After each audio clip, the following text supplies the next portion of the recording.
जय जोहार। छत्तीसगढ़ी प्रमुख प्रादेशिक समाचार के संग मैं प्रथा शुक्ला। प्रधानमंत्री नरेंद्र मोदी हा विकसित भारत संकल्प यात्रा के लाभार्थी मन के संग गोठबात करें।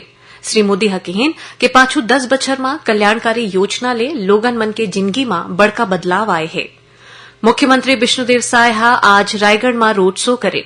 ए रोड शो हा कबीर चौक ले शुरू हुईस, जो उनकी शहर के आने आने रद्दा ले होवत हुए गांधी चौक तक पहुंचे। रोड शो के बेरा में जगह जगह ऊखर जोरदार स्वागत हुईस। प्रदेश में राजीव युवा मितान क्लब ले दे जाए वाले पैसा बाटे और सबो प्रकार के भुगतानों पर तुरते रोक लगा दे गए हैं। पुलिस महानिदेशक अशोक जुनेजा हा आज सबो रेंज पुलिस महानिरीक्षक और पुलिस अधीक्षक मन के वर्चुअली बैठका लेके राज्य में कानून व्यवस्था की जानकारी लीन। एबेरा में ओमन हा अधिकारी मन ला कानून व्यवस्था की स्थिति के समीक्षा करीन। एबेरा डीजीपी हा धान के अवैध परिवहन ला रोके बर प्रदेश के सीमा वाले जगह में नजर राखे बर घलो किहीन है।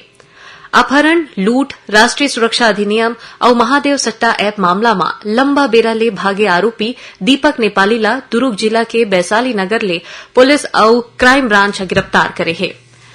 दक्षिण पूर्व मध्य रेलवे के रेलवे सुरक्षा बल कोती ले ड्रग्स तस्कर मन के खिलाफ ऑपरेशन नार्कोस अभियान चलाए जाते, जेकर चलत अभू तक करीबन 1250 किलोग्राम नशीला पदार्थ जब्त करे गए है, जेकर कीमत 1.5 करोड़ रुपया ले ज्यादा बताए गए है। ए मामला में 119 जिन लोगन मन ला घलो गिरफ्तार करे गए है। रायपुर रेल मंडल के दगोरी फाटक रेलवे संपार फाटक में रेलपथ डाउन लाइन बनाए के काम के सेती 29 दिसंबर के बिहिनिया 8 बजे तक रद्दा बंद रही।